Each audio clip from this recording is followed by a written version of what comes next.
Wrestling fans, what a crazy weekend of wrestling at the conference tournaments across the country. If you didn't get your Fantasy Fight League lineup submitted, you still have time to play Fantasy Fight League before the NCAA tournament.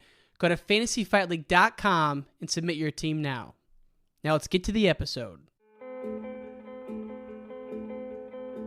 We can endure anything and adapt and pivot and change. Wrestling gave us that ability. I would say nothing in life has impacted me more than the things wrestling has taught me in terms of self-reflection, resilience. Toughness. Some guys have it, some guys don't. Adversity, 100%.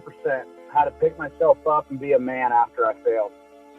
And everything that has shaped my life and where I'm at today would not be there without the values and basically the lessons I've learned through the sport of wrestling. For me, wrestling saved my life because it allowed me to focus and channel my energy. We're fortunate if you wrestled, because if you wrestled, natural talent helps, but it's 5% of the ingredient. It pales in comparison to heart and technique and effort. It humbled me, taught me humility. Nothing can humble you more than wrestling. I think it's the learning to adapt, right? You learn how to adapt, you learn how to solve problems. You know, if I look back at my time I spent wrestling, if it gave me one thing more than anything else, it's mental toughness. Ladies and gentlemen, welcome back to the Wrestling Changed My Life podcast. This is your host, Ryan Warner. Our episode is presented by Spartan Combat. They're presenting the Spartan Nationals in Jacksonville, Florida, April 8th through the 10th. Register now at SpartanCombat.com. All right, folks, our episode today features two interviews. The first is with the very popular Stalemates, where we break down the Big 10 and Big 12 tournaments. Stalemates is a super popular YouTube show that covers all things wrestling. You can subscribe to Stalemates on their YouTube channel. And then our second interview is with Frank Papalizio, who's also been on the podcast. Frank was the director of the EIWA tournament, which took place yesterday. And he's on to talk about the International Classic, which is a dual team and individual tournament he's hosting in New York, where he's bringing countries from all over the world to New York to wrestle this April. So I want to get both of these outstanding wrestling minds on the show. Hope you enjoy it. Fan of the week goes to the South Elgin, high school wrestling team. The head coach, as well as a number of the wrestlers, listen to the podcast. I want to thank you guys for doing that. You can follow South Elgin at Storm_Wrestling. South Elgin, Illinois represent. And that's it, folks. Let's get to the interviews with Stalemates, followed by Frank Papalizio. We'll see you on Wednesday. All right. We are here with the Stalemates crew, Zach and Tyler. Gentlemen, good day. How are you? It's been great, man. It's been a big weekend of wrestling, and we are now, as the kids would say, into the thick of it. The thick of it. I was watching the Big Tens all week, and I know you guys are fans of the Iowa State Cyclones, so I'm sure you were tuned into the Big 12s. Were you guys watching everything, or were you tuned into certain conference championships? I watched a lot of the Big 12s and Big Tens. Tyler did a pretty deep dive on the SoCon and probably the Big Tens. He's an Iowa guy. Yeah, I was following the SoCons virtually, and then the whole weekend I was watching the Big Tens. I'm an Iowa fan, really. Nice. So we'll have a lot of topics to hit on then. Let's just start though with the SoCon. I know Campbell's the bee's knees down there. What do we got going down in that area? Yeah, they won. Was that their fourth in a row? Was it? I think so. I think it was either fourth or third. And then they had quite a few champions as well. And then there was also some upsets. I don't know how deep you're wanting to get into it. Hit me. Yeah. One of the biggest ones to me was Austin Murphy at 174. He didn't qualify, but I could see him getting an at-large bid. That was one of the main ones that caught my eye for people that didn't qualify. And he was a round of 12 guy last year, right? For Campbell? Yeah. Correct. Campbell had like a bunch of guys in the round of 12, but I don't think they ended up getting All-American. Josh Hall got screwed last year. Yes. Right. That happened at NCAAs. And then he lost in the finals. He got upset by the App State guy. Milner, I believe, right? 149. Jonathan Milner. He's really good. Yeah. I don't think people realize a lot of the people who are more than just Big 10 and Big 12 guys don't realize the hatred between Campbell and App State, you know? Really? Yeah, It runs deep. that's a dual meet that we've been really trying to go to, whether it's in Boone or in Boys Creek, but they hate each other down there. Oh, Yeah. I love it. And you guys went to Campbell last year, right? Or 2 years ago? Yeah, 2 years ago. Not the season, but the one before that. Yeah, they're the first school we went to. Big love for Campbell and Campbell Nation down there. They love wrestling too. And it's North Carolina or South Carolina? North Carolina. Okay. Dude, North Carolina has some Division I wrestling. I mean, think about Duke, NC State, UNC, Campbell. Is App State in North Carolina? Boone's North Carolina, I believe. Yeah. Yeah. Is that also where Citadel is? Citadel. There you go. I mean, think about Holy that. crap. They have 5? Iowa has 3. That's nuts. Yeah. I know. Yeah. Illinois, 3, 4 actually, but Illinois, Northwestern, NIU, then SIU. But wow. Yeah, I mean, shout out to North Carolina. So SoCon was rolling. Campbell got a bunch through. And then let's just get the elephant out of the room. What do you guys make of this medical forfeit situation? Is this being overblown? Like if Ironman was your son, would you be saying something else? Like I was thinking about today, like what if that was my kid? Like I don't know. I think I'd probably think about it a little bit differently. So what do you think, man? Let's just get into this. This is one of those topics that like we don't really. I try to talk about literally everything, especially when there's drama and tea involved. And for any of your listeners who don't know, we do a show where we talk about, so like people call us like the TMZ of wrestling, where we talk about kind of like the more like infamous and maybe more notorious things that happen throughout the week in wrestling.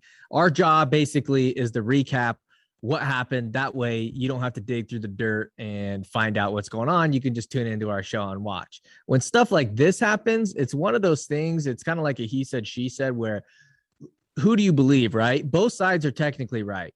Iowa's right in the sense that if their guys are banged up, the main goal for conference tournaments is to get your guys to the NCAA tournament, right? Would you rather place top 8 at the Big Tens, or would you rather place top 10 or top 8? I mean, at NCAAs, right? So Tom Brands and company, they know that. They know that they got to get their guys. The problem is you got guys like Ironman and Cassiope who haven't really been injured at all, really, throughout their careers. Both had opponents that they were most likely gonna lose or whatever, you know. The Ironman Lee thing's a lot closer, but Cassiope, let's face it, was gonna lose the Gable. So the optics aren't really great. The thing is, though, we don't know, right? Nobody knows. And so, you know, if we're gonna chime in on this situation, we both know the sides of the aisle, right? One side says, hey, quit being a, you know, baby or you know, scared or whatever they're saying about Iowa, and just go out there and wrestle. What happened to any time, any place, anywhere? But those people don't know if there's an actual injury or not. The only people who really know are the people within the Iowa camp. And it wasn't just Iowa, but Rivera went out there and took a medical forfeit. There's a couple other people that went out there and medical forfeited. So at the end of the year, guys are banged up, and we just don't know. Nobody knows the real thing. At the end of the year, it might come out and they might say, hey, this guy tore his ACL. This guy did this or that. Nobody knows. Do you think it's different when they default in the semis and slide to 6 versus going one more and sliding to second? Let's see. Say that one more time. So like the guys who looked like legit hurt. Like when I saw Cameron wrestle in the quarters, I knew he wasn't going to wrestle in the semis. You could just tell he was in a lot of pain. And he defaulted in the semis, slid down to 6th. Rivera, same thing. He got to the semis, defaulted out, slid down to 6th. I think what's different about the situation that happened yesterday is that you had 2 guys who wrestled in the semis when they could have already qualified. So if the main goal is just to qualify, Ironman and Cassiope could have defaulted in the semis, slid down to 6th. They still would have qualified. But the interesting thing is that they went on to the finals, then did the medical forfeit. So I just don't know if that changes your perspective on things. Yeah, I think so. I think that definitely changes it. But what we don't know again is when did they get hurt, right? Exactly. Because think about Yanni and Heil. Like no one knew Yanni tore his ACL in that quarterfinal against Heil except him. So maybe walking off the mat in the semis, Ironman or Cassiope got hurt. And I don't think anyone in their right mind thinks that Cassiope's scared of anyone or that Ironman's scared of anyone. I don't think that's it at all. I think it's just, you think about it where typically we see it slide down to 6, so it doesn't get the exposure it does. But when there's 2 forfeits in the finals, that just sucks for everyone, for the Big Ten, you know. Well, when it's all the same school too, that's when it's kind of like the thing is with Iowa fans, and I know these guys, they're like a brother to me, you know what I'm saying? Like we go back and forth here and there, but they almost made this bed that they're laying in, right? Their whole brand, their whole persona is toughness, grittiness, Iowa style, anyone, anytime, anywhere, whatever that saying is. And then when you go out there and you don't wrestle, you're going to get called out for it. However, like I said earlier, we don't know the injuries, right? Mm-hmm. So the optics for Iowa aren't great, but I'll give them the benefit of the doubt, and I'll say that the injuries are legit. Obviously, Kimmer, I mean, that guy's holding on. Oh my God, you know, by dear life. But it's just something that we don't know, and we won't know until the end. Rivera's definitely hurt. I've seen stuff and heard stuff behind the scenes that, you know, it's insane that he even went out there and on. I think he got a fall in the first round too. So guys are going to get Ayala's hurt. He's definitely hurt. We know yeah. So we do know, like, you know, 2 of the 4 Iowa guys that they're talking about, Ayala, Ironman, Kemmer, and Cassiope. We do know for sure that 2 of those guys are super injured. So why would they lie about the next 2? I don't know. This kind of ties into the whole thing about, you know, guys are wrestling a lot less matches now. And I feel like if you're the NCAA, do you look at this and think, well, maybe we need to tone it down? But I don't think anybody wants that, right? Nobody wants less wrestling matches. We want more. We always want more. But at some point, they're probably going to look at this and say, hey, well, maybe today's kids just don't want to wrestle 40 matches anymore. Right. What do you think, Tyler, being a Hawkeye homer and all? Yeah. I mean, to me, it's pretty much what Zach said. Like, we could break this down. We could go over hearsay and all that, but it's behind closed doors for a reason with the team. And us, the general public, are not going to know the full story until it's said and done. So to me, I don't think there's really much we could add to it because we just don't know. Yeah. And it sucks because it overshadows the amazing wrestling that went down in one of the great team upsets in Big Ten history. Michigan coming in. Now, I love Michigan. Head coach Sean Bormet, a Chicago guy, an Illinois legend. He did an amazing thing with the Overtime Wrestling Academy, kind of like the Seabolt 10 years ago. And then he went on to Michigan. So we love him here. Did you ever think, either of you, that Michigan would walk away with the title? No, not in the weeks leading up to it, but at the beginning of the year. At the beginning of the year, yes, right? But then as the year went on, they kind of underperformed. And Michigan fans are probably not going to like me for this, but they tend to underperform towards the end of the year, I feel like, right? However, you can't say that they don't have the best coaching staff from top to bottom in the country. Like, they've got 4 guys who could all probably 4 be Division I head coaches. Some of them have been, right? Plus so Sergei Belglazov's the RTC coach. Right. There you go. So they've got just as deep of a cabinet as Iowa or a Penn State in terms of who they have in the room.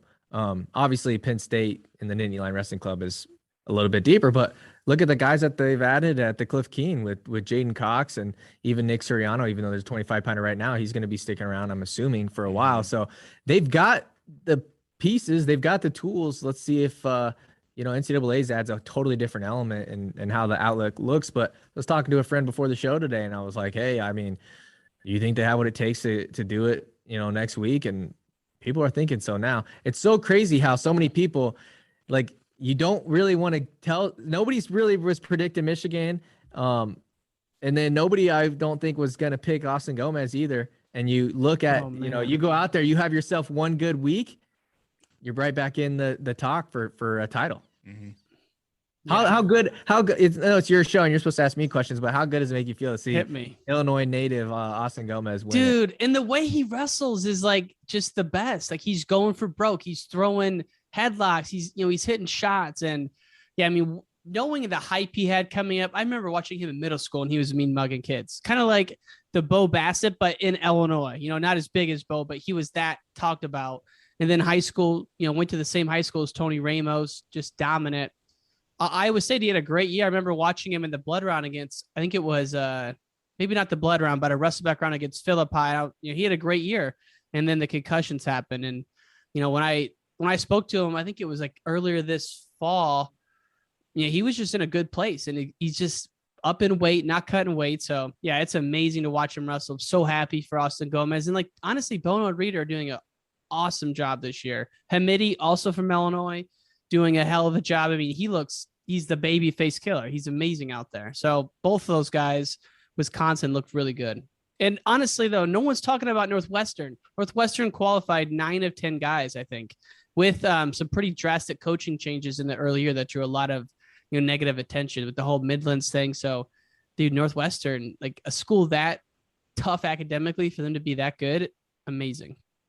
Yeah, I would agree with you there. I think a lot of people at the beginning of the year kind of wrote Northwestern off, and they took a lot of bad PR, right, with the COVID vaccine mandate stuff, and half the staff left. And then Carter Young leaving because of that whole ordeal. Midlands, you're right that they definitely didn't have the best year in terms of the headlines goes, but at the end of the day, they put the guys through, and everybody else can suck it probably. Yeah, seriously, it's just crazy to see them perform at the tournament, and I think team parity is good in anything. And in the Big 12, we had some team parity because Missouri comes back, wins it, first time back in the Big 12. Yeah, I think Missouri winning it kind of goes to show people how different a dual season can go, and how you can do it at a tournament. Obviously, my Cyclones went undefeated in duels in the Big 12. We only lost to Iowa all season, so my expectations were probably a little bit higher than they should have been. But Iowa State finished third, and second place was Oklahoma, right? And first was Mizzou. So. I love all these new schools coming in and putting up a fight. Or was second UNI? I don't remember. I don't want to get it wrong. I think second was Oklahoma. Let's check though, which surprised me because I'm probably out of the loop, but that's a program I don't hear as much about. And, I remember going to the Big 12 tournament when it was Iowa State. It was Iowa State, West Virginia, and then Oklahoma and Oklahoma State. There was only 4 schools, so the fact that they're bringing in UNIs and Missouris, and then Wyoming being up there. I mean, obviously the Big 10 is king, and it'll probably remain that way for a while. But with with the Big 10 and what they've been adding to it, it's only up. Yeah, it has really grown. 12 teams I'm looking at now: Missouri, Oklahoma, Iowa State, Okie State, Northern Iowa, and then down the list. And honestly, who's better than Doug Schwab and that whole staff? I freaking love those guys. We were talking earlier, some people you meet and you're friends forever. And, I feel like Schwab is that same way. He's just the nicest guy, would do anything for you. And those guys had a great end of the dual season. I heard the Iowa State UNI duel was bonkers. Yeah, it was nuts. It was awesome. We got to be there. It's great for the sport. Schwab is an awesome promoter for anything wrestling, and especially look at what he's done at UNI, right? And he's made them competitive pretty much since he's gotten there, right? They've got a legitimate chance for a national champion at 184 pounds with Parker Kekais, and that dude is an absolute savage, an absolute workhorse, kind of embodies everything that the Panther train is about. Yeah. Tyler, what was it like going into the McLeod Center? I know people love West Gym, but what's your thoughts on the McLeod Center? Well, I put in a semester at UNI, and I worked security, and I never got to make it into West Gym, but I would work like basketball events and stuff like that at McLeod Center. And I really don't think I ever saw an atmosphere as intense as that one was at really any UNI sport that I had to do like security or anything like that for. So I had the best time. I thought it was awesome. And I think McLeod Center is a great venue for wrestling too. Yeah, I know there's a lot of nostalgia in the wrestling world with some of these older venues, but even like, I know people love Rec Hall. When I watched the Penn State, Ohio State duel on TV, it looked like Royal Rumble, man. It was just amazing. And so I'm all in favor of some of these teams competing in the bigger venues. But if you look at the Big 12, they're like you guys are alluding to, a lot of shakeup in the dual meets, and then the tournament comes around. Missouri wins it. Did Iowa State have a bad tournament, Zach, or were they just kind of netted out where they netted out?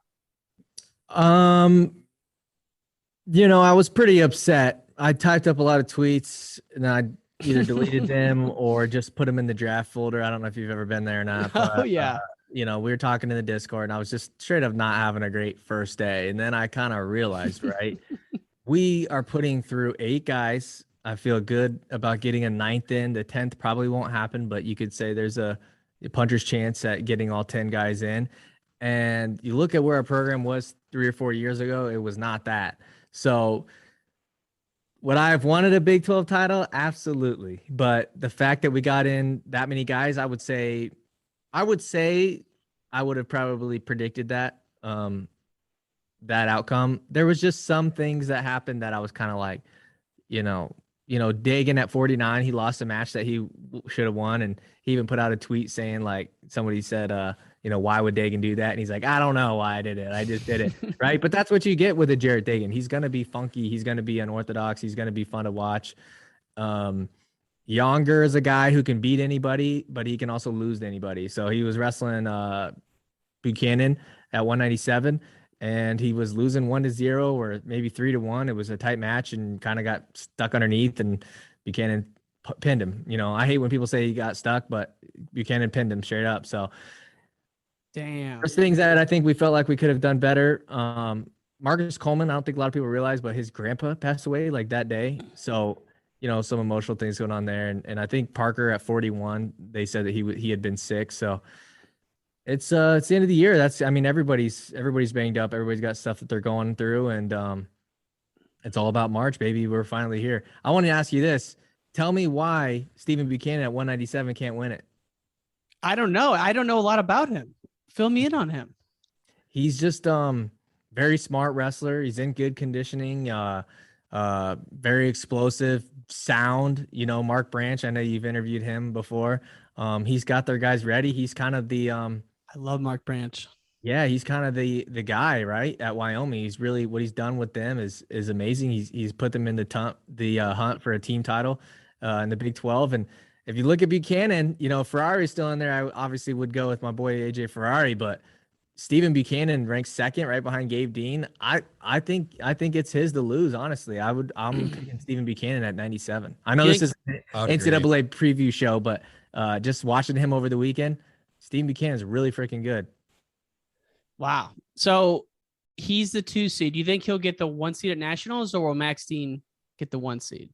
I'm not a like data analytics guy. I don't know exactly how that shakes out, but I think the Big Ten guys, for good reason, get the benefit of the doubt most of the time because of the schedule that they go through. Listen, if you wrestle tough guys all year long, but you look at 97, like 97 in the Big 12 is deeper than the 97 at the Big 10. So you never know. He did take a bad loss to North Dakota State kid. I don't want to say a bad loss. The kid was ranked, but he did get pinned. But that was around the time the Wyoming was going through some COVID stuff. So yeah, the COVID lungs are real. I don't care what people say. You get a bad case of the COVID, and it's hard to catch a breather.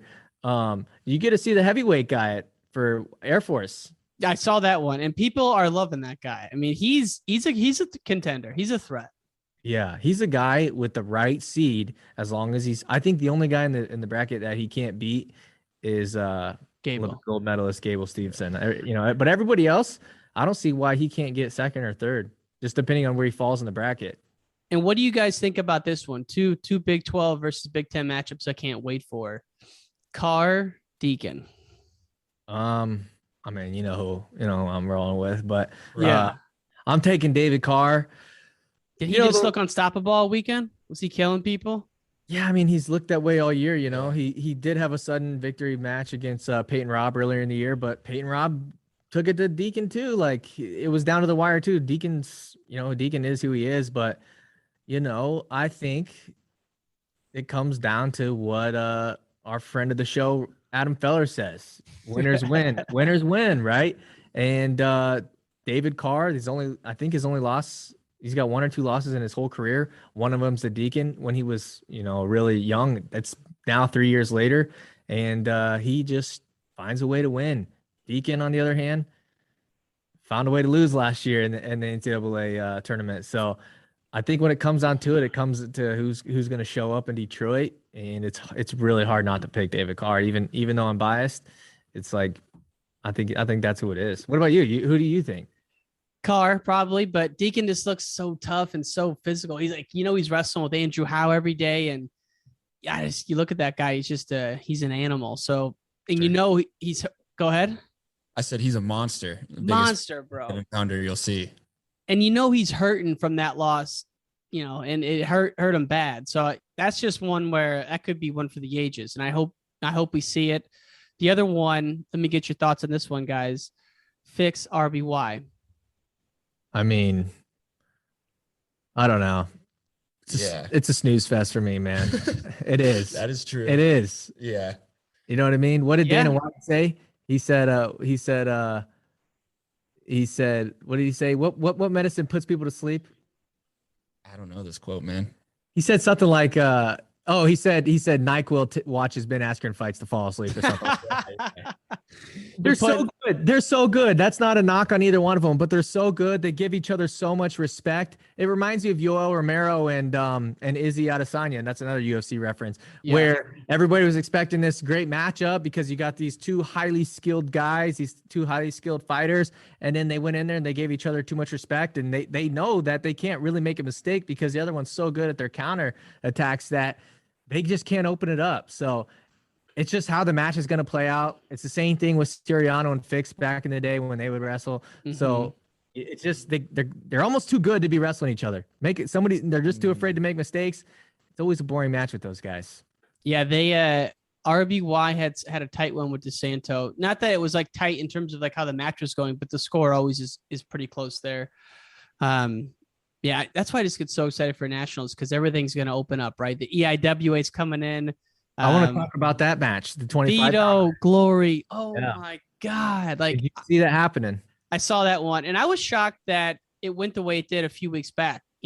Glory's the man, but I just have, like, the highest regard for Vito. Like, watching him at the Olympic trials last April and just being around him for a week was just amazing. And, like, seeing him beat Fix at the trials, take Gilman to, pretty deep waters. Gilman got it done, but I was like, man, Vito is legit. And everyone else do that. I think that's when I was like, holy shit, this kid is so freaking good. And so to see him this year, I was a little surprised when he lost to Glory the dual meet. And then yesterday, so I caught him on his back and, and it was at Cornell. So just an awesome match. And I can't wait for Soriano Vito. Yeah, I actually predicted Glory for the EIWA championships solely because he won the first time. And I just thought, he beat Brandon Courtney, right? Pretty bad. Mm-hmm. I don't have a great photo memory. So if I get stuff wrong, correct me, but I think he wrestled him in that dual meet. Yeah, he did. And I just thought that he's looked so good all year and kind of really widened the gap.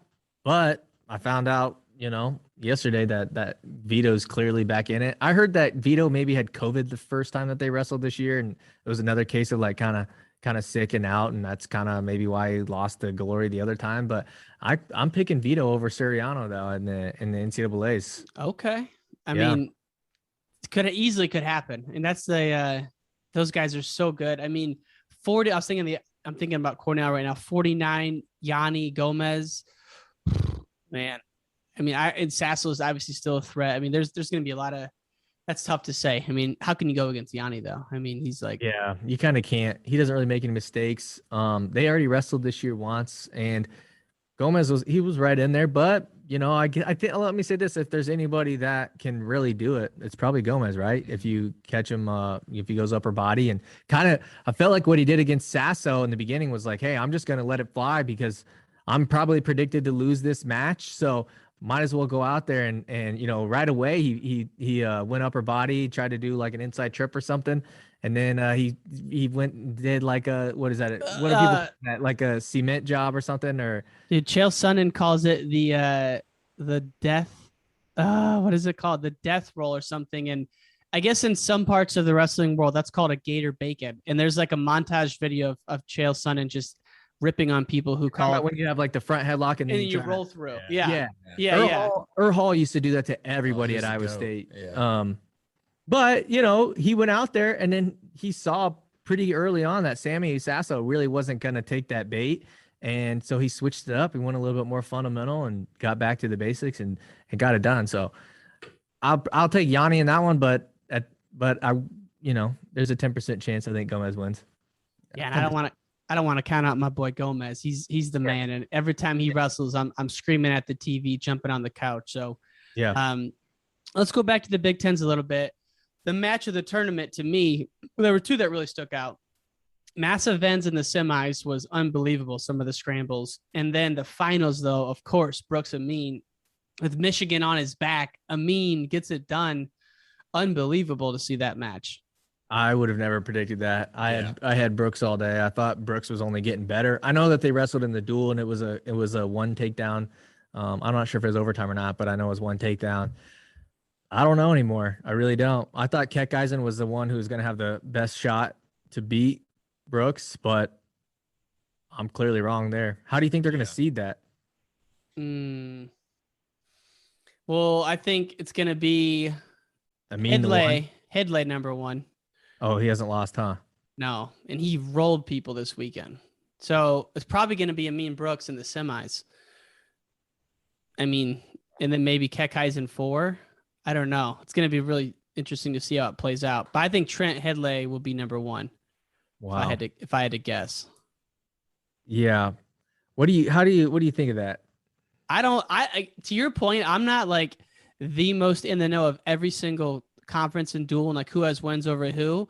And so I'm probably the worst at predicting seeds, but I mean, just on paper, I mean, tough to say because Trent Headley he'll kill some people out there. Like that dude has his own style and he'll roll people. So I could easily see him beating Amin or Brooks. Not easily, but it wouldn't surprise me.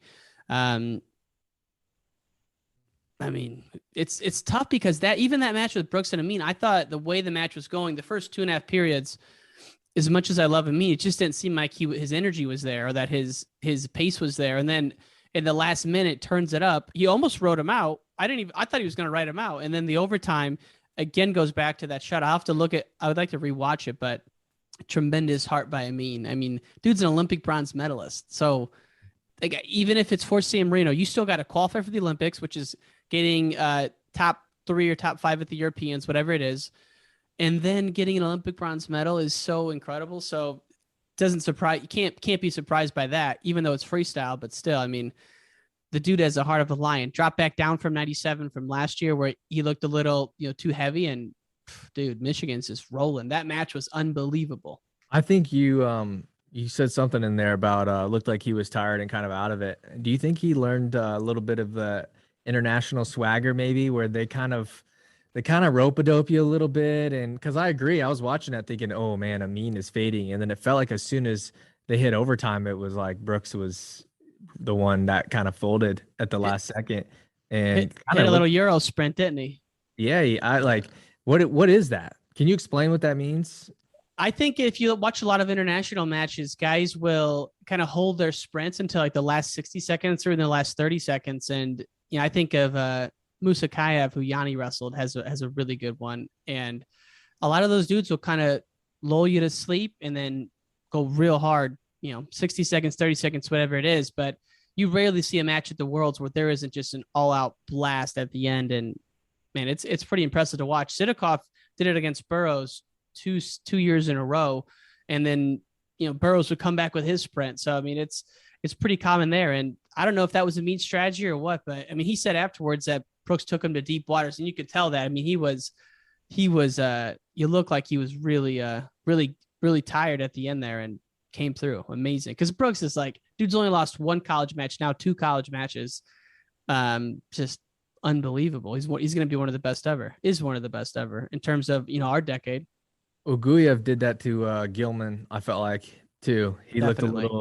looked a little tired. Do you feel like it makes us look like us Americans look kind of stupid when we like sprint to the middle and like we're ready, waiting on you, stalling? Like, do you feel like it makes us look a little what's the word, dense maybe or something? I think it's just the American style, man. Totally. Like a lot of American fans couldn't even understand that concept of like lolling around waiting. So I think that's just that's born and bred in us from the Dan Gable era, probably, if I had to guess. Like, I don't know. Funny because I've seen the transition with Younger, right? Younger's from Cuba, so he's definitely like, his first year he didn't even know the rules. Like, he looked like he was so confused when he was wearing headgear. It looked like when they make stock photos of wrestlers that wear headgear. Like, he did not look natural in it, and he was kind of like that, where they'd tell him like, go to the center. Like, you don't understand that you're about to get hit for stalling. You don't understand the language of American wrestling, where we pride ourselves on that. And if you're not getting to the center and you're not doing these things, you're going to get hit for stalling.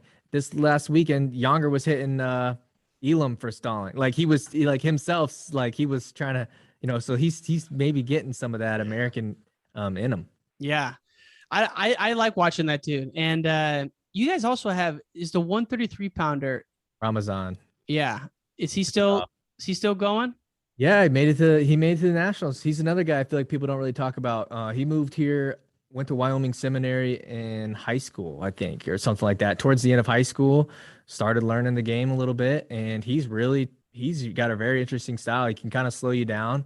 He slowed DeSanto down multiple times, and just kind of the way he wrestles, he kind of, he's real solid. Yeah. Now I remember the match with must have been DeSanto. Yeah. Well, that's kind of where I first started noticing him. That seems crazy that was that long ago. And here we are heading into the, like you guys said, the final stretch of it. Before we wrap up, gents, I want to hit on the happy hour, but I also want to hit on just any matches from the Big Tens that we haven't talked about, any of the tournaments that you guys watched that you're still thinking about on Monday. Go ahead. You go first. Yeah. So the one that, like I mentioned earlier, but Massa Venz, man, like that one was, Massa just has no quit in him. Like some of those scrambles, he was dead to right several times, hits a forward roll, like just fighting hands. I mean, that guy, excuse me, he's been at it for a while, but dude, another one that really stepped up for Michigan. And then another guy who I'm thinking about on Monday, Micic got a lot of flack all year, and he, lost a tough one in, like, I think it was the opening round of the second round. He battled all the way back to third and fourth, and no way does Michigan win the team title without Micic. He grinded out some 1-point wins, and, I think a lot of us are wondering, where is the NCAA finalist Devon Micic, whether it's weight, whether it's injury, whether it's just the transition to folk style. But man, he stepped up and came back. I believe he got third or fourth. I'll have to look, but I think he got fourth. He lost, I think, again to Bergerland, I think, at the end. Got it. I'm gonna leave you hanging on the Massa Venz one. I for some reason missed that. When I watched Massa wrestle, though, all I can think about is I felt like they kind of talked him into coming back out. Like they really were like, "Are you sure? Are you sure?" And then he comes back, and I wonder when he's in those real grueling matches if he's ever thinking, "Why the hell did I decide to come back?" Let me make sure it was Venz, because some of the Nebraska guys I mix up. It was Labriola, excuse me. It was Massa Labriola. Right? Yeah, I'm sorry. Yeah. But I missed that one regardless, right? And every time great semifinal to watch. If you have a chance to go back and watch it, amazing match. I will go back and watch that. My match that I'm gonna challenge you to go watch is I'm sticking with the Iowa State theme here.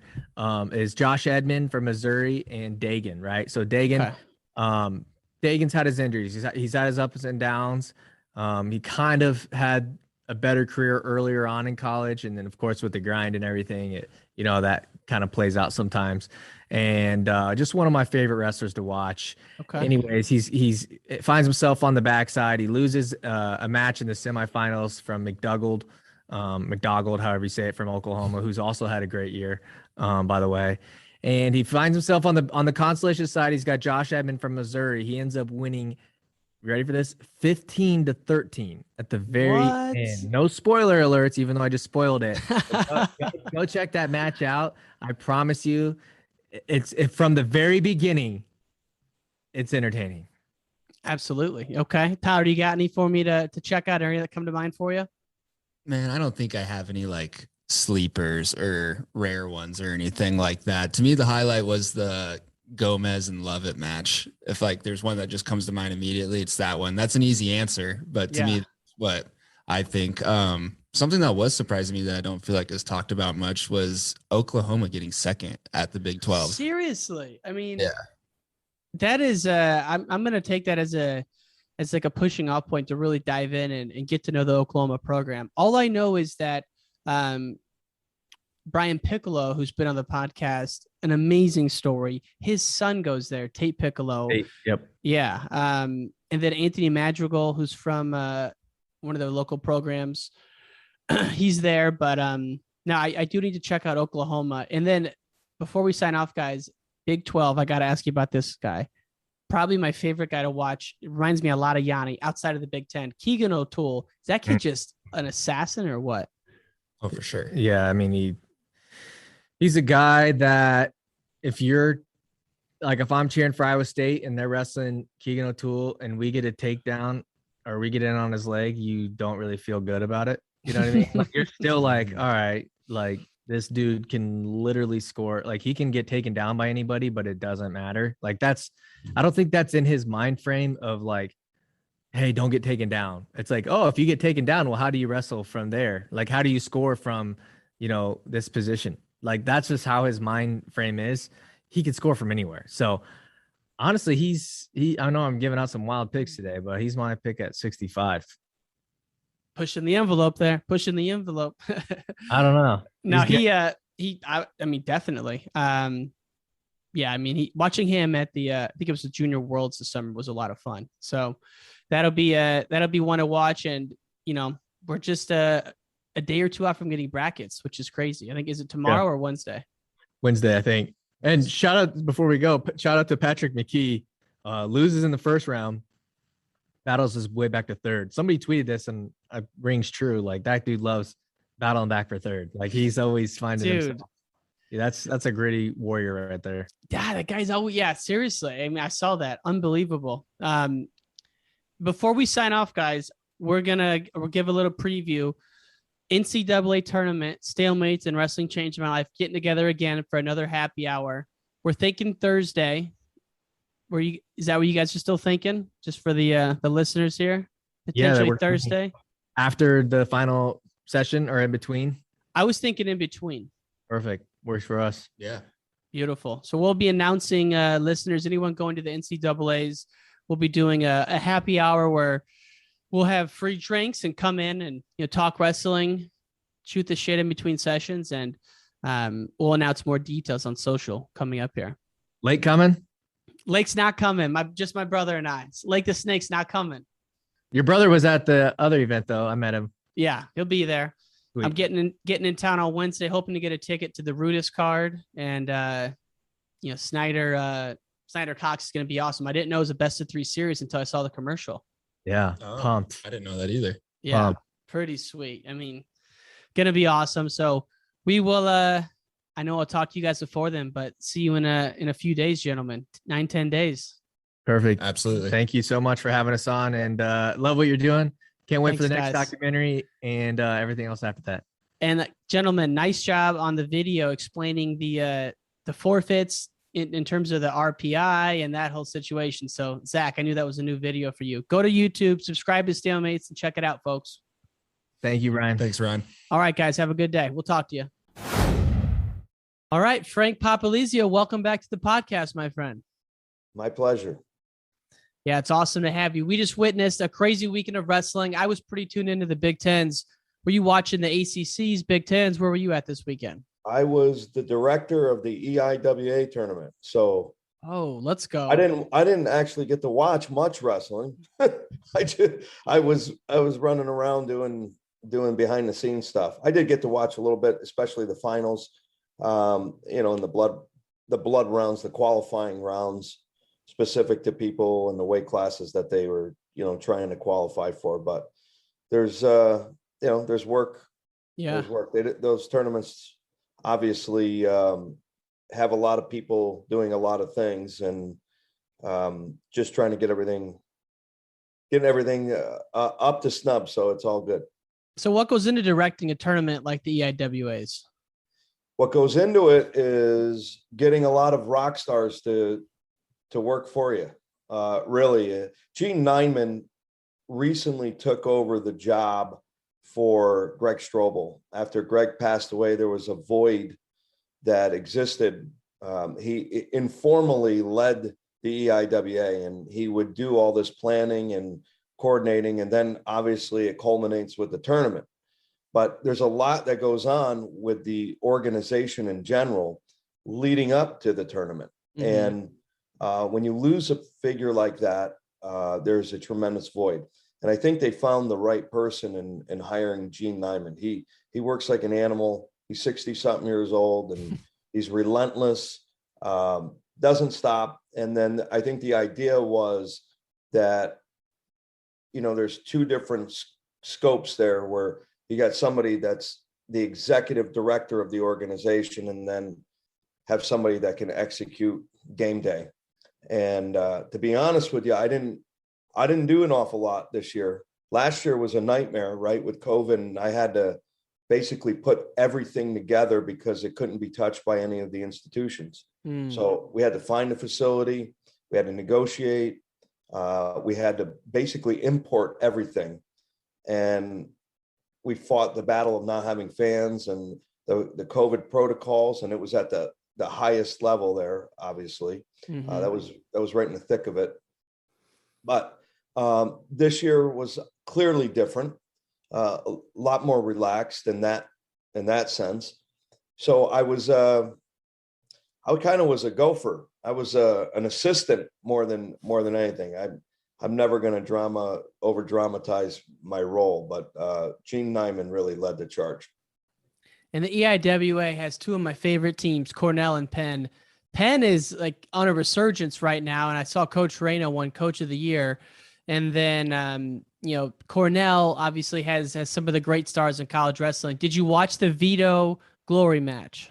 I did. I even recorded a little bit of it because it was, it was just high action. A lot of points being scored. Vito did a tremendous adjustment job there. Really, and I have a connection to those guys, Vito and Yanni. They're New York guys. And when we were trying to become established with our events back in the early days, they were young guys that always attended my events, regardless of what other events they were going to. They didn't care. They would stack them. It would be like they were wrestling in Who's Number One, but they're still going to do the Journeyman Fall Classic. That kind of loyalty really helped us. And I haven't forgotten it. So although I have ultra respect for Glory and Princeton, I have a long-term relationship with Vito, and actually his dad, Bogar, has been super supportive of what we've done over the years. So it's a little bit of a brotherhood there. Definitely. And you talk about some of the events you've ran. You ran the collegiate duels back in December. We haven't really had a chance to catch up since then.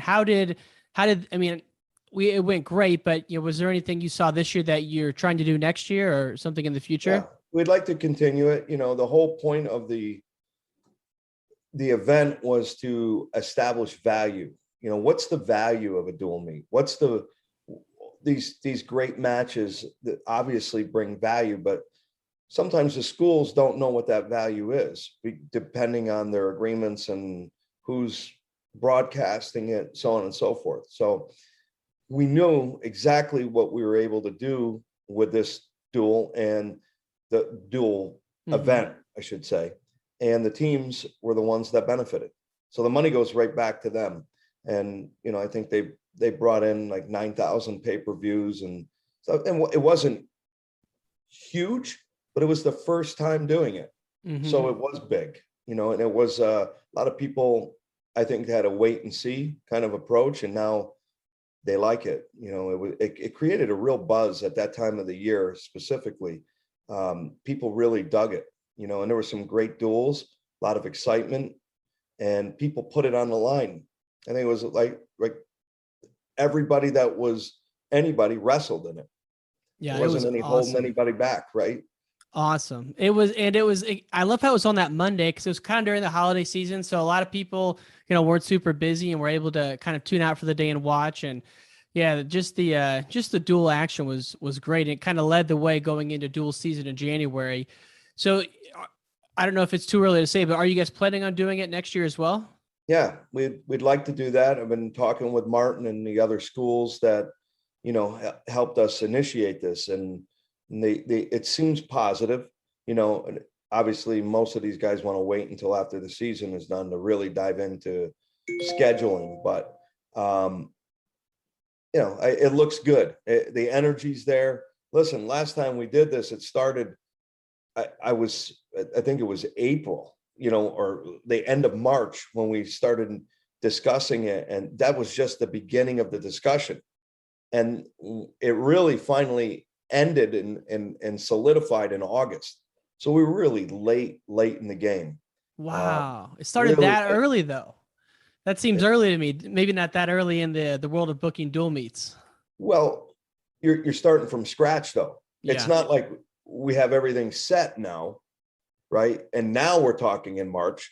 That's different. I mean, you're talking everything. Find a facility, find a place, agree on a place, agree on the teams, agree on the terms, who's in, who's out, how are you going to build it, how are you going to establish it, what conferences, there was 1 million questions. And so we were really late in the game. As a matter of fact, it wasn't, it wasn't highly attended at the venue, which wasn't the goal. Actually, the goal was to do it on, on Rockfin and see it through the stream, right? That was the whole premise of it. Yeah. So we can quantify the value of it. But what we didn't take into account is that the people all had their schedules locked in Florida. So many of the schools were competing on that Monday and Tuesday, and they couldn't actually come to watch it. So it was just late in the game. The whole thing was late. Yeah. Now, obviously, we're a little bit ahead of it. Would you hold it in like an East Coast or Midwest location, or do you like the idea of keeping in Florida and giving the guys a warm weather break? I like the idea of freedom. I do. I like the idea of not having to wrestle around with real strict protocols and people getting caught up in that. And I don't know if we're out of the woods yet. I don't know what next year would bring. But I'd like to just be somewhere where it had that mindset behind it. And we needed somewhere neutral. It sounds good to do it in Iowa or in Pennsylvania, but then the other schools look at it like, hey, that's you're given an advantage, hometown advantage, one way or the other. So we picked something that was neutral.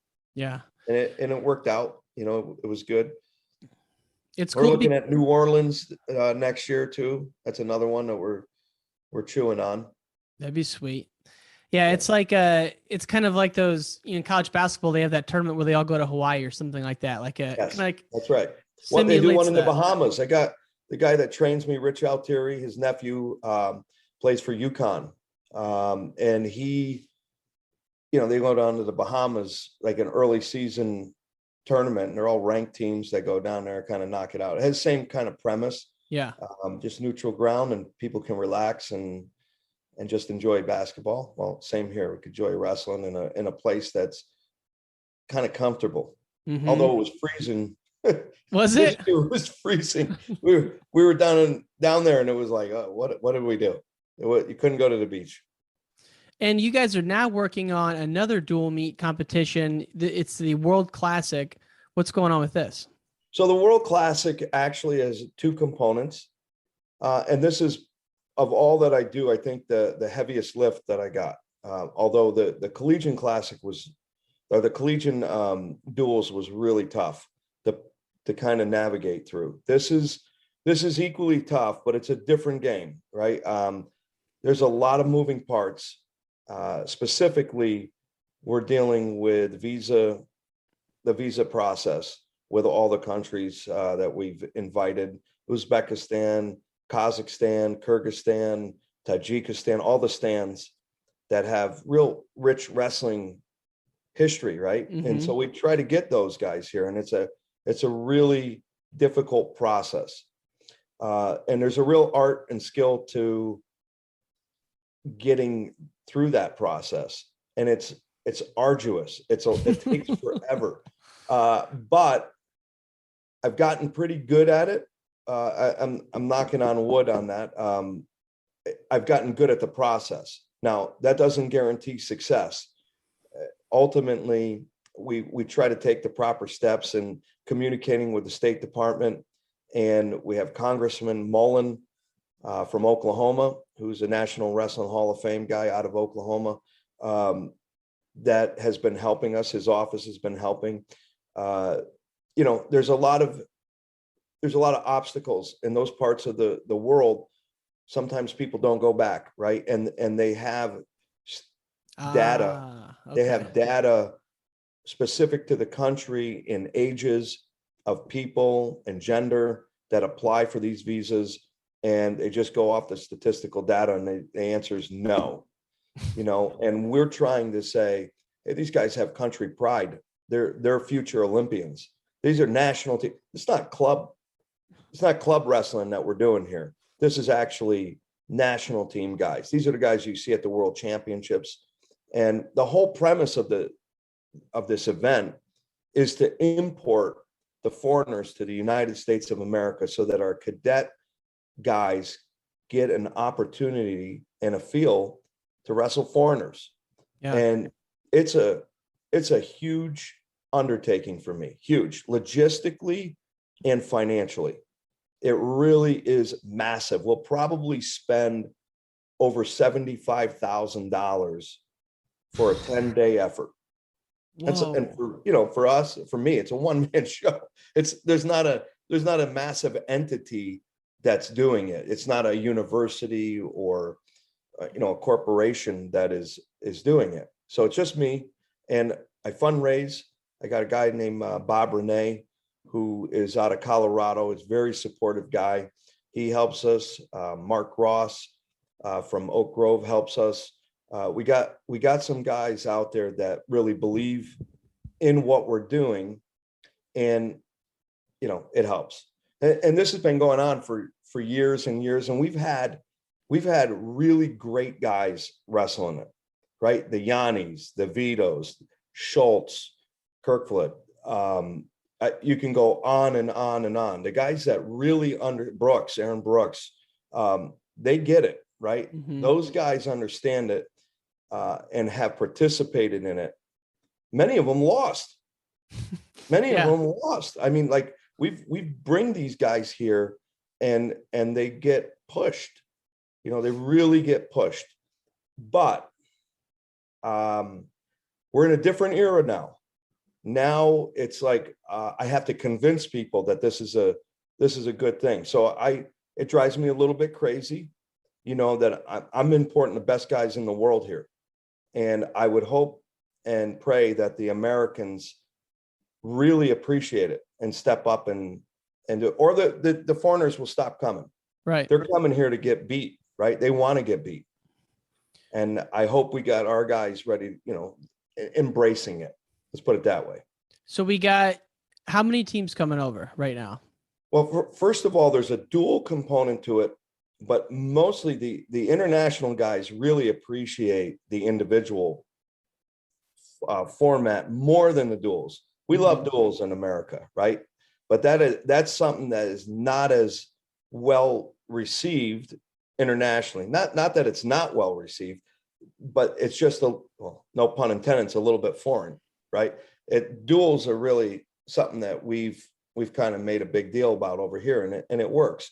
And so we do it. We put it together. We have some, that dual competition, but the individual part is really what they're all about. And they want to come over here and prove their stuff, right? We have over 20, I think I got 20 countries coming. Wow. So there's an individual tournament and a dual tournament. And then is there like a training camp going on as well? Yeah. So the way it's going to work is we start on the 6th. The teams come in. The program officially starts on the 7th, April 7th. And we got a couple days of acclimation. And then the tournament is on the 9th for the boys and 10th for the girls. And we have foreign girls coming in too. I think Kazakhstan, Kyrgyzstan, Poland. I have a girl from New Zealand coming in. I mean, we got some Hungarian team. They're world medalists. Dang. They're world medalists. Switzerland's bringing 2 medalists. So it's a real opportunity. It's no joke. Yeah. And I had one coach kind of give it to me saying that those aren't the real wrestling countries. And I laughed out loud. It's an ignorant statement, right? Because we allow the foreigners to be up to 19 years old. So I can tell you that an Austrian that's 19 years old is going to be pretty damn good. Yeah. He's going to get in there, and he doesn't need to be from one of the stands to be competitive, right? These guys are in the European Continental Championships, and they're freaking tough. They're really, really tough. And so it's important, I can't stress it enough that, listen, I've been the team leader, I think, 4 or 5 times for the cadets. And I go over there, and every year I go over there, somebody gets burned. Somebody gets burned by a guy that's been an international guy that's been at my tournament, and the American, for whatever reason, didn't come to my tournament. And that guy knocks him off in the World Championships. Now, granted, last year we were smoking on fire, right? And we kicked everyone's ass, but in the past it's happened.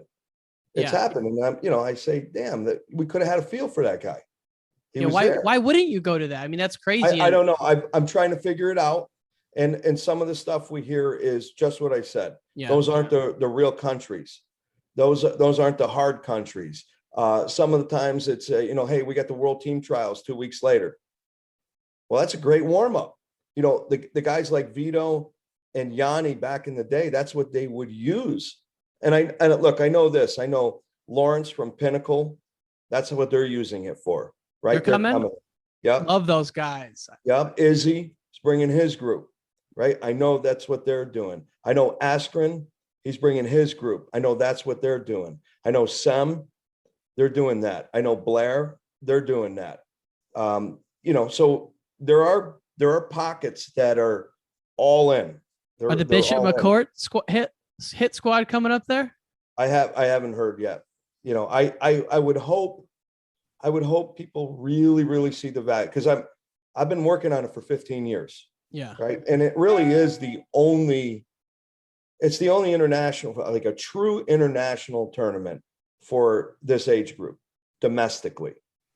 Unless somebody can show me otherwise. I know it's happened in the past, but not in recent times. Mm-hmm. This is it. And there's a lot of reasons why. You need a license. You need a UWW license when you have more than 3 teams, right? Wow. And we were able to get a waiver on that thanks to the work of Rich Bender. A lot of years of dialogue and negotiations on that. So that getting wiped out is a huge feather in our cap. And so an athlete gets to experience this without having to, pay an arm and a leg.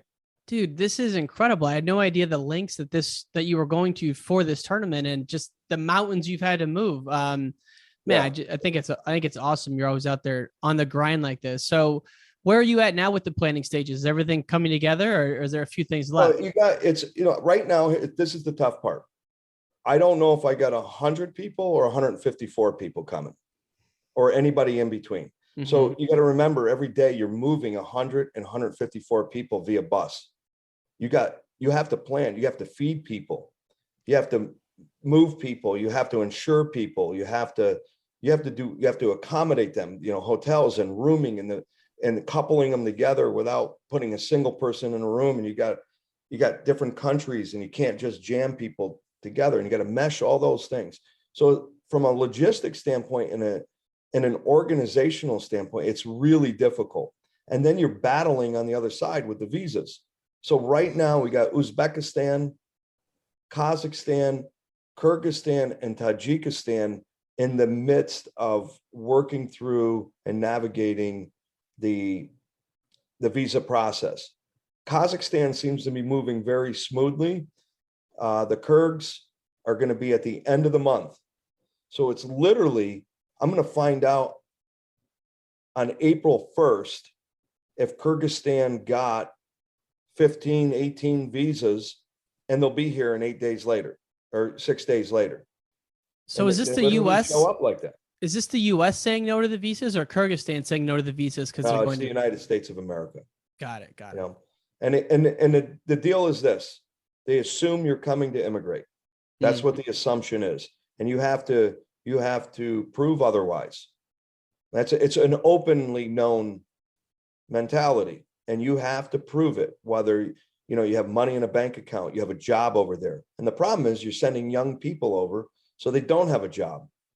Yeah, these are the prime defector age. But to your point, the fact that they're like national treasures is a different story. Yeah, and they have country pride. They want to compete for Kyrgyzstan. They want to bring home the medal, and these guys are hammers. They're really, really good. Man. So I think we've done a good job right now politically, we've gotten, our political communication channels going so that they know that these are indeed national team representatives. It's not just, guys that wrestle and they're playing a game that come over here. Yeah. Just out of total curiosity, I'm sure you've looked at all angles. Have you ever looked at Cuba? Are they able to fund something to come up here? Or are they just too poverty I know stricken? for a while it was a thing to be able to do it. And then I've kind of backed off just because of the amount of energy. I only have so much time and so many hours to be able to work on it. And I can't burn time. And like right now we've been working really heavily with Russia. Well, that's done. That disintegrated. So you got all this energy leading up to it. And, I don't know, maybe I have no idea if sometimes countries just show up. They don't communicate. They just show up. They literally just show up. Man. And, you're on the fly having to deal with it. I don't think that will happen with the Russians, but we have a long tenure with this specific group, national guys that have been coming over. I feel bad of the circumstances. Right. It's overall, it just sucks. Yeah, really definitely. Sucks. And man, so that's all. Yeah, this war climate's going into all this. So man, what a crazy thing to be working through. And like you said, we're early March now, so it's coming down to the wire. Coming down to the wire. We're here, and you got the war, you got COVID, you got both of them, and then we have shortages at the embassy where they've been impacted by COVID, and then people, they lost staff and they haven't been able to replace them. So getting an appointment for your visa interview is almost impossible. And that's, that the Uzbekis are trying to get their appointment. They're telling them the earliest they can get them in is July. So you're fighting that fight. Oh my. And we've been working on it 6 months. Yeah, that's crazy. The sports minister is involved. The foreign, we have it's hard. It's hard. It's not easy. Where are you housing all these guys at? Hotels? We have an entire hotel we're taking up here in Clifton Park, New York. It's called it's like La Quinta. It's a smaller hotel, but it's brand new, right? So it's beautiful. I mean, it's beautiful. They got a pool. They got activity. We're bringing gaming trucks in, and then one day we bring them to New York City. They want to go see the city. So for a full day, they get to go there, and then they come back. And so you bus them from New York, upstate, all the way down. Yeah. Are you guys central state or upstate where you're at? We're in upstate. Upstate. It's a 3.5 hour. It's 3.5 hours from New York City. And then we have a 3-day camp, and we got Kevin Jackson, who was obviously the developmental coach. So he knows these guys. And we got Michele Liuzzi from Italy. He's the head women's coach. So we got a real good, these guys are top level. I mean, KJ, who's better than KJ? I love that guy. And like you said, before this job at Michigan, running the show for the cadet and juniors, like if you're like an elite cadet and junior in the U.S., why would you not want to be around this guy for a couple of days when normally you would have to go to Colorado Springs via invitation only to get around him, Yeah, I was, for me, I would do the, obviously be the team leader for the cadets, and every single trip that I would go on, and he was the guy. I come back so fired up. I was like, seriously 50 years old, ready to roll. He did a really good job with those guys at that age group in particular. He was the man. He's a guy who, you hear him all week and watching the Big Ten, so you can hear him coaching. Like, that's one of those guys, kind of reminds me of like a Izzy, where you get him in your corner, you're just just another notch. If he starts yelling or starts barking, kind of like a John Reeder, like they'll get you going. Yeah. Well, all those guys are world class. And that's why I'm having them here. Yeah. There's a reason. I look, honestly, and I know it sounds like a commercial, and that's not the point. This whole thing is to benefit Americans. Yeah. It's a vision. It really is a vision. It's a vision that started with Coach Jackson. You know, I've been on him, you know, for years and years. We'd go to the Worlds and guy would get on the podium wearing one of the tournament shirts, you know, from the World Classic. And I'd be like, look, you know, that's what I'm talking about. And it's, he finally was like, yo, we're going to do this. And ultimately he left the position, but I'm staying the course. He's my guy. So can anyone attend? To the tournament? Yes. The camp is pretty tight. But obviously we want the U.S. cadet team to be there. And so we're actively trying our hardest to get those guys to be there, or, you know, guys that are in the hunt for it. Yep, absolutely. Well, man, I love it. And, you know, just from what we can do, we'll spread the word, and people listening, you know, are you able to watch this on Rockfin when the show goes down? This one's on Flow. This is live on Flow. And it's, look, I don't know how else to put it. All of the great guys, they've done this, right? Our past guys, our past champs, our past, you know, success stories have all done it. So I'm pounding on people right now. I think they should be pounding on me to get, and I know that sounds a little arrogant, but I can't be more excited about it. And I really believe in it. I'm like either this, here's the deal. Either I've never been more wrong about something, or I'm ahead of my time. It's one or the other. Either I'm so wrong, it's a catastrophe. I mean it. Or I'm just ahead of the time on it, and people don't understand it, you know, because right now I feel like I'm convincing.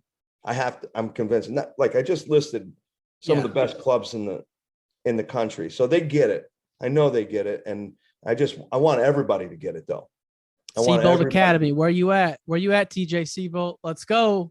Where's my lake? I was in Budapest with Seabolt.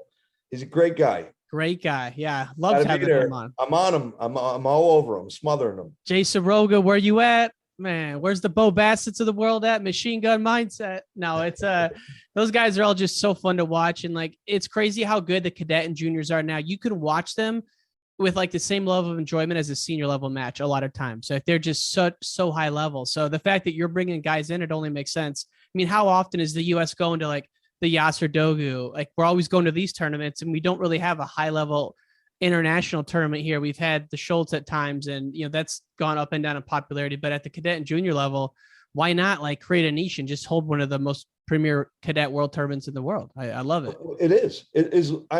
And I know this may sound like I'm off my rocker, but internationally, at the cadet level, it's understood. It's because we do it as one category, right? We do it as one category. It's basically 15 to 19 years old. So it's not a cadet and then there's a junior, right? Mm-hmm. It's one group, like a high school age division. So these guys are coming in, you know, they're hammers that are all in. We do it like we do the classic. It's a round robin, an elaborate round robin. So everybody's together. It's all the hammers. There's nowhere to hide. It's all meat and potatoes. You got some Kazakhstan beards and mustaches coming in, man. Those guys they've been chopping wood. They might be 25. You never know. I know. Believe me. Part of me, sorry, this is your first time doing it, or have you done it on a smaller scale before with some of the other guys? We've been doing it. I've been over a dozen years. Got it. That's the problem. People just don't really know about it, you know, and we're trying to get the word out that this thing is the real deal. The world knows, but America, you know, it's technically not on the USA Wrestling schedule. So because it's our event, right? So that's why it's not on there, but we are partnered with them and we've gotten their blessing, obviously. Well, you're out there doing the Lord's work, Frank Papalizio. I love it. And, you know, whatever we can do to help, we will do. Before we sign off here, I wanted to get your thoughts on just a couple of hot topics from this weekend, if you don't mind going in there. If I know it, I was consumed with some obviously behind the scenes stuff. Behind the scenes, I'm just going to say 3 words. Medical, well, 1 word, 2 words, medical forfeit. We saw some crazy stuff happening. To me, if a guy's hurt, you would see them typically default in the semis and take the sixth, which is what we saw in the past. This year, we saw it go forward an extra round, and the finals in Big Ten, which is supposed to be one of the premier events. Awesome. And I don't want it to overshadow the wrestling, but it just left a little sour taste in some people's mouth, and I can't blame the coaches or the wrestlers. If it was my kid, I'd probably do the same. But what are your thoughts as a coach for 20, 30 years? Yeah, well, there's a system in place, and anytime there's a system, people will figure it out, right? You're going to figure out what is best for you and your athlete in order to maximize whatever they're trying to get to. And I think we all agree that the end of March is the end goal, the NCAA tournament. So they're looking at it like, it's just a piece of the formula to get to where they need to be and ultimately perform on that third week in March. So I'm not going to judge a guy like Brands or whoever, guys, they're giving them heat. They know what they're doing, right? They know what they're doing, and ultimately they're going to perform when it matters. So I've learned my lesson over the years that, you let professionals do what they do, and they figured out the system that is best for their athlete and their situation. So my days of, I don't judge. That's a smart move. And like you said, these guys are the best for a reason. I mean, look at the track records of these coaches in the Big Ten. They're like, could be Olympic level coaches, most of them. It's a real grind, right? I mean, these guys are banged up. Some of them are legitimately banged up, and they have to be able to perform the following, couple weeks. And they're just trying to get through to a certain point, maybe. I don't know. I don't know. And then you look at other people and it doesn't matter how banged up they are, right? And they run it right through. I think Oklahoma State had some guys that were really, really banged up, and they were kind of limped across the finish line there, but they did it, and I'm sure that, mentally, what does that say? And what does that do? And, you can look at it both ways, but yeah. No, it's just it's happened in the past, and it's it's a little bit of trending upward now, which I think makes some people a little nervous. But I think it was most pronounced this year. But like you said, man. But look, it's been around, right? I mean, we watch it. We watch it at the senior level all the time, but maybe it doesn't matter as much because there's not a team race implication, right? There's not. Maybe college wrestling is more popular, than, I hate to say that, from a fan standpoint. And so that maybe it's just we're not as critical, right? In those situations, but it's been there. Yeah. Guys forfeit out, when they get in for fifth and fourth, or, that down a little bit. I mean, even the great Frank Papalizio, he's done it many times, so I kind of forgot about that. You get so caught up in the folk style, rumor mill that you can forget about that. Yeah. The other thing is it's on TV, right? True. So that makes we feel like it's more important. True. Yeah. Well, especially when you have so many great moments like we had throughout the year, in terms of Penn State, Iowa breaking records and a number of dual meets that were just awesome to watch. One of the things I was dying to ask you about, though, and this is the last thing, New York State Championships, I got to assume it was the first one this year that you guys have had since COVID. Yeah. And I mean, everyone just feels so sentimental about the state tournament in their state. I'm guessing like you, it's a very special time. How did it go for your guys, and what was it like being back there? It was, it's funny. It's a good question, because initially I was bitter. I felt an element of bitterness because we still had to wrestle with masks on, and there was a real push that some guys, if they weren't vaccinated, they couldn't wrestle. And I'm not arguing one way or the other, but it wasn't uniformed, right? So there were people that were getting squeezed out while others were in it, so it started off rough. I felt like it was rough. And then it, by the end, it was smooth. and it was a well-oiled machine, and it felt like a real state championship. It did. And I got to tip my hat to NISFA. They did a great job making it feel that way. Now, I think back for 2 years, it was ugly. It was real ugly, and people were depressed, and guys were suffering, and we didn't have a lot of opportunity, especially in the state of New York. You could do any sport you wanted. You just couldn't wrestle. It was looked at as a subcategory. And seriously, absolutely. Wow. And it depended on the area of the state that you're in. Luckily, our area and our leadership in our schools looked kindly upon us, and we did wrestle. I guess if you want to call it, last year was there was no scoring, there was no dual meets. We had matches, but we could at least go through the act of wrestling. And there were other people, even within our area, it was illegal. You just couldn't do it. They would not approve it, but they would approve basketball. They looked at wrestling as if it were more dangerous. So when you look at that, and then you look at how far we were able to come, and we did really good as a club. Our club did really well. We had 3 state champions. We had 2 other runner-ups. At one point, the entire semifinals at 172 pounds were out of they trained in my tent on my farm. It was incredible. I forgot you had the tent. The tent is legendary. It was once illegal. Now it's revered. We were just hustling, right? We were hustling. The sheriff at one point came over and said, we got to wrap it up. Couldn't have a tent. What? On your private property? Yeah. On a farm. Whoa. So my Lord. We buckled down with it, though. We stood the course, and recently I was asked about that. And my answer was, and not to be overly dramatic about it, but I feel like it. I said, here's the quote, goodness without courage is worthless. And people needed to step up during that time. Mm-hmm. And the kids had no opportunity. They were struggling. So I felt like it was the one thing I could do. And that was the one battle that I could control. And we fought for that.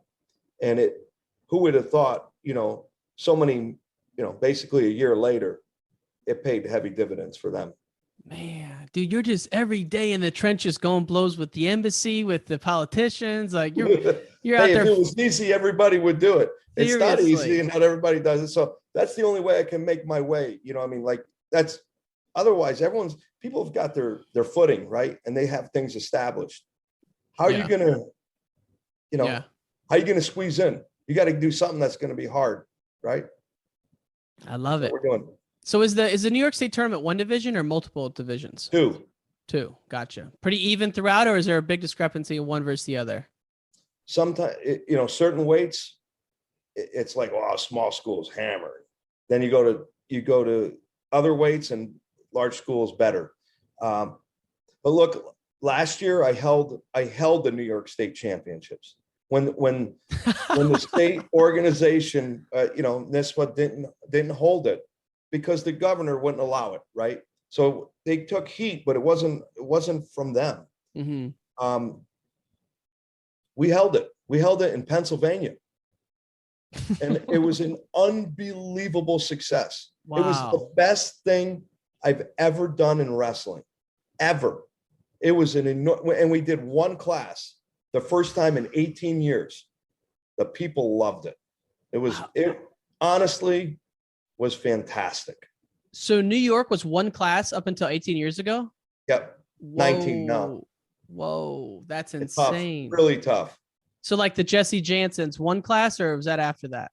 Yeah, I think Jesse may have been, I can't even know. He would have been probably 90s. So but like guys like Troy Bazakis. That's a name. He was a stud, real stud. And like Yanni and Vito, Big His school or first small school? four-timer. Really? Yeah. When was that? Jesus. 89, like way back in the day. How many 4-timers in the one class? I don't know. A lot? No. That's pretty crazy. No. Yeah. Cause Yeah. Illinois used to go ahead. No, Troy was you could see how his kids wrestle now. Bazakis, right? They're animals. Go look at Daddy. He would Man, I appreciate the New York history lesson. And that's not surprising you guys held your own tournament amidst all the craziness last year. And now, on to the next one. You're just always planning something. And World Classic coming up in April. Frank Papalizio, always a pleasure to have you on, my friend. Thank you so much. Thank you. Thank you so much for listening to Wrestling Changed My Life. This episode was presented by Spartan Combat. They've been a longtime partner of the show. Spartan Combat is hosting the Spartan Nationals in Jacksonville, Florida this April 8th through the 10th. Wrestle beach, Greco, freestyle, and folk at the Spartan Combat Nationals. Register now at SpartanCombat.com. To catch past episodes, go to WrestlingChangeMyLife.com. You can also follow us on social media at Wrestling Changed My Life on Instagram and at WCML Podcast on Twitter. Thank you so much for tuning in, and we will see you next time on Wrestling Changed My Life.